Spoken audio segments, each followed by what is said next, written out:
Hello students, this is part 4 video on Unit 1, that is Digital Documentation Advanced, covering topics working with tables and table of contents. In this video we will study the ways to create table and various features associated with it. We will even be introduced with another effective feature provided by LibreOffice Writer, that is ways to automatically create table of contents, editing, updating and deleting the same.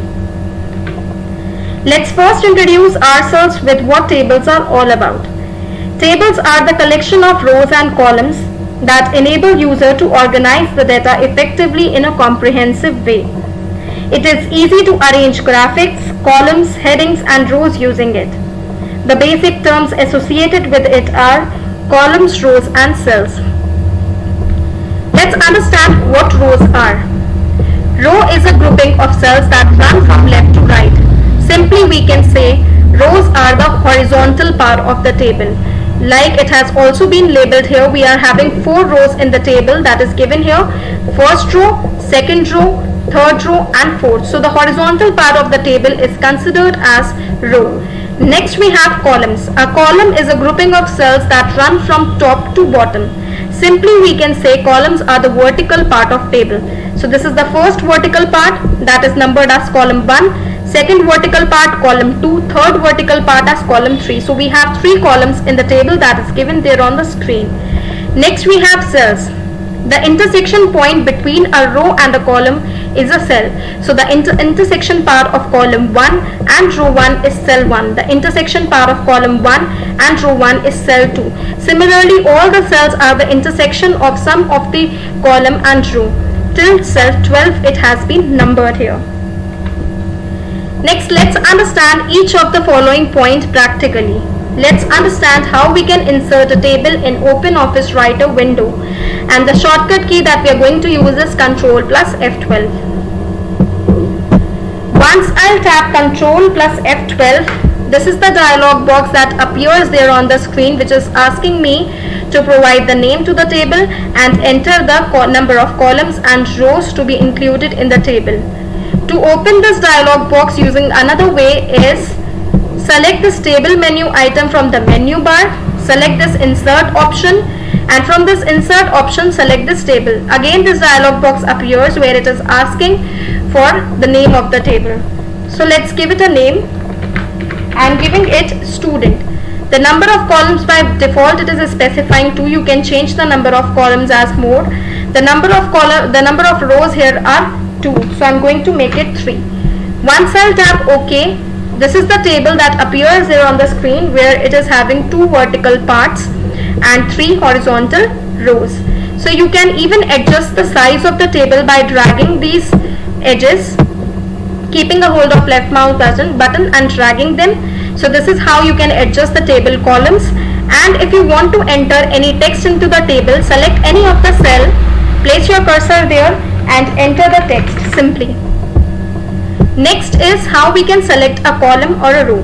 To select any particular row or a column, place your cursor at the beginning. Suppose now I want to select this column, so I will be keeping a hold of left mouse button and dragging it downwards. This is how we can select a column.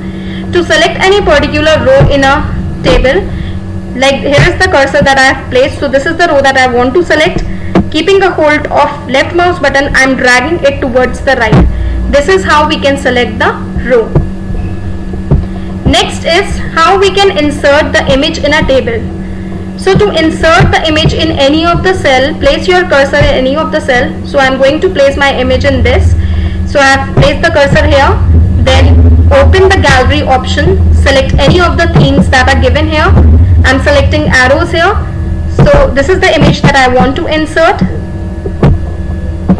So this is how you can insert any graphic image into your table.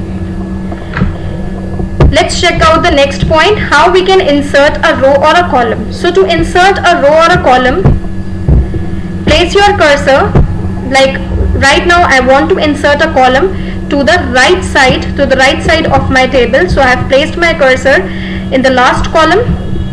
Select the table menu item from the menu bar, select this insert option.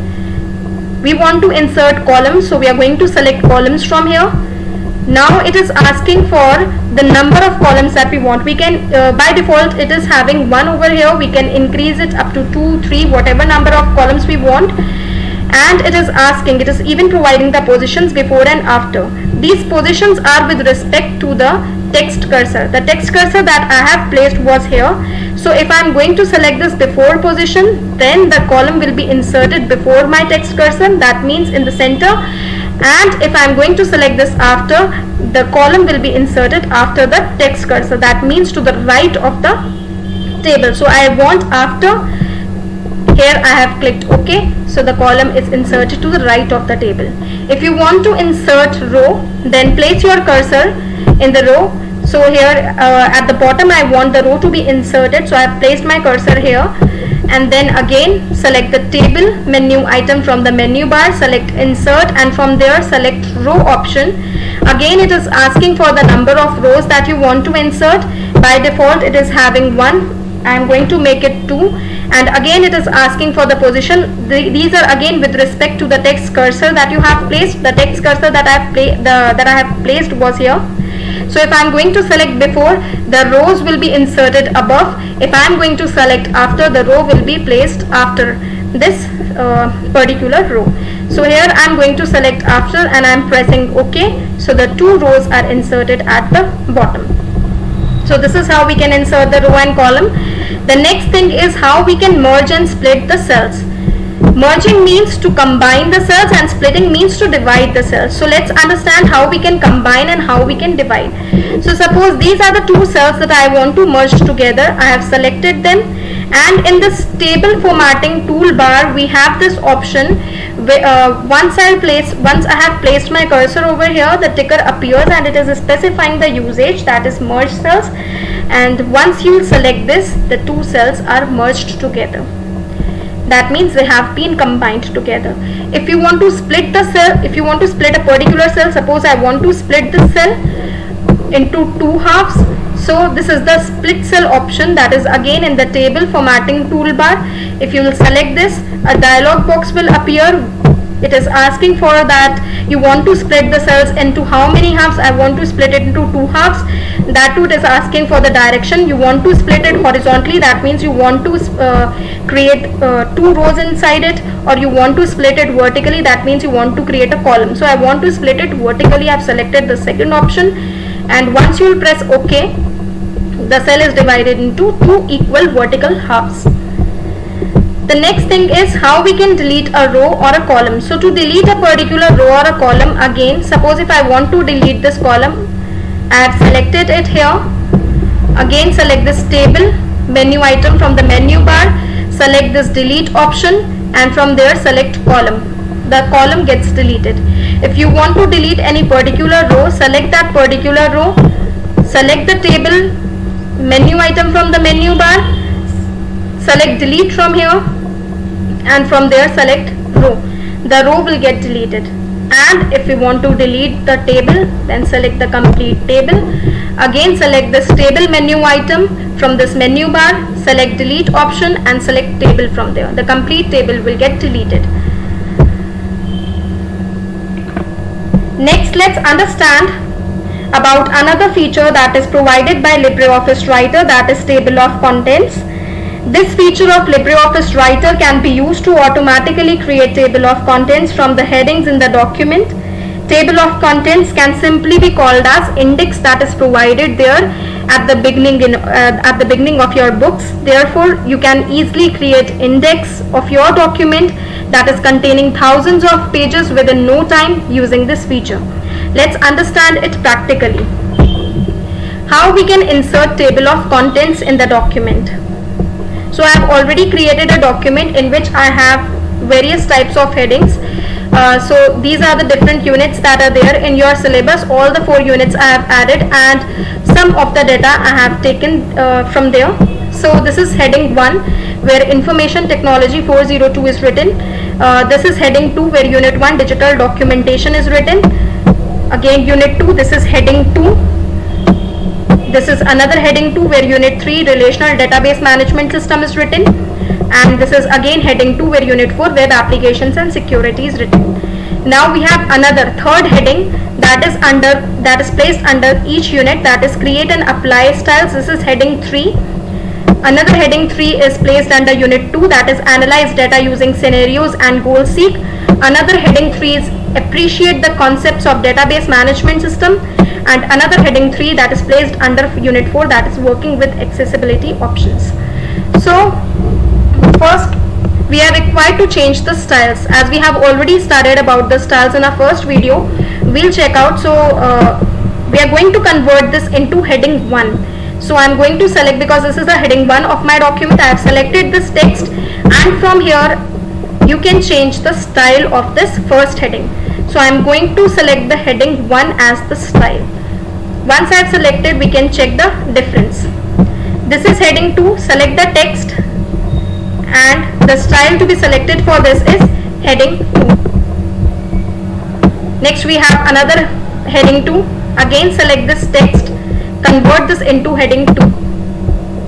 We have another heading 2, again select that particular heading, select the style for that as heading 2 again, and same we have to do for the fourth subheading, fourth heading 2. Again select that heading and select heading 2 for it. We have 4 sets of heading 3 as well, so we are going to select those texts and we are going to select heading 3 as the style for them. Again this is heading 3 that is placed under unit 2. I am going to give it as heading 3. Again this is heading 3 under unit 3. Select the text and change the style as heading 3. We have another fourth heading 3. Select it from here and select heading 3 from the styles given. So we have applied 3 headings here. So we are having 3 levels in our document. After editing this, select insert from here in the menu, from the menu bar select insert menu option, and from insert menu option select indexes and tables. After selecting indexes and tables, we'll obtain further 3 options. Out of them, select indexes and tables again. A dialog box will appear where it is asking to provide the title to the table of content. So the title we are going to keep it as table of contents itself. We are even provided with the types. These are the different types that we can convert, but here we are going to create the table of contents only. So I have selected it, and here there is a checkbox where it is checked and it is specifying that the cells are protected. It is protected against manual changes. That means we cannot change it manually. If we are going to uncheck this, then we can change it manually as well. We want to create the index or table for the entire document. Yes, we are going to create for the entire document. We can even create for the particular chapter and the levels that we are having in our document. Right now we are having only 3 headings, so we are having only 3 levels in our document. Rest of the editing has to remain same, and once I'll press OK, this is the table of content that appears there on the screen. And table of content appears where your text cursor was placed. So my text cursor was placed here, so the table of contents appears here. So this is how we can easily create automatically the table of contents for a complete document. The next thing that we are going to study is how we can edit the table of contents. So we have various editing features also associated with this. If we want to change the background color of this table of content, we can right click on this, and here's the option for edit index or table. So we are having various tabs here at the top. So we are going to select background from here. We can select any of the color from here, and once we'll press OK, this is the color that appears as the background color. We have many other editing features available. Next is the column. Under the column tab, we have different layouts for the table of content. By default, it has selected the 1 column layout. We can even select the second one, in which the table of contents will be converted into 2 columns. So once I have selected this and I'm going to press OK, it is converted into 2 columns. Next is, there are various other layouts as well available. 3 columns or 2 columns, in which the left column occupies more space as compared to the right column. In fifth one, left column occupies less space as compared to the right column. So let's select the default one. Again, it is converted into a single column. Next tab that we have is of the styles. Right now we are having 3 levels in our document, 3 levels in our table of content. We can change the styles for any of the level. We can select any of the level, and from here we can select any of the style, and once we'll press this button, it will be changed to the content 4. The style will change into content 4. So this is how we can even change the styles. Next we have entries. For each level we have 4 structures. For each of the level, like we have 3 levels in our document, so for each level we have 4 structures. These are the 4 structures that are given here. The first one is E hash, which represents the chapter number. The second one is the entry, the text that is visible there. Then next is the let me show you. So the first level that we have is information technology. So this E specifies entry. So this information technology 402 is the entry. Then we have third structure is tab stop, which is these dotted line. This dotted line represents the tab stop, the place between the entry and the page number. And the fourth, this is the hash, which represents the page number where the text is placed. So these are the 4 structures that are present for all the levels. Let's edit the third level. So this is the first level where unit is written. This is the second level, and the third level is create and apply styles in a document. We have 4 types of we have 4 level 3s in our table of contents. Let's change them. So I'm going to select level 3 from here. I have selected E here, entry, because I want to change the text style, and from the character style, let's select any of the style for them. Let's select this one, main index entry, and select OK. Once I have pressed OK, we can check out the difference. The text has been made a bit bold. So this is what is the editing. We can even change the character styles. Next, if we want to insert the hyperlink, so how we can insert the hyperlink? Again, we'll select the edit, index and table, and let's insert the hyperlink for the second level where unit 1, unit 2, unit 3 and 4 is written. So we are going to select the second level and place your cursor in the text that is given to the left of this entry. Select hyperlink from here. One entry is created here, which is LS, which stands for link starts. Click on the right side of this entry and again select hyperlink, and another entry is made here, which is LE, which stands for link end. So that means link starts from here, link ends here. And what is to be converted into link? This is the entry of second level. Once I tap OK, all the second level, all the headings that are placed at the second level has been converted into hyperlink. So if we are going to, as we all know that hyperlinks are those highlighted text which transfers the control of the computer to a different place. So let's check that how these hyperlinks are working. So to activate these hyperlinks, keep a hold of Control key. Now you can check that the cursor has changed itself into a finger-like shape. Let's click on this third unit, and once I clicked on third unit, this is the place where my document has moved. It has displayed unit 3 and the text associated with this. So simply we can even create the hyperlinks using the table of content. Next is how we can update the table of content. So right now we know that the page numbers that are written here, it has automatically obtained. Let's check if I am going to shift this unit 4 to page 3 of the document. Let's shift this unit 4 to page 3. I have shifted unit 4 to page 3 now. So let's check that it has been updated here or not. It has not been updated. So to update your table of content, right click on this, and here is the option update index or table. Once I'll tap this, you can check that the fourth unit and the text under it is now having page 3. So this is how you can even update the table of contents. Next we have deleting table of contents. If we want to delete the table of contents, then again place the cursor, right click, and there is the option delete index or table. Once we select this, the complete table of index, complete table of contents disappear from the screen. Now here we have NCERT assignment where it is asking to create table of contents for your project and create a document in Word on a topic of your own choice. Follow the instructions that are given there on the screen. That's all from my side, students. Thank you and take care.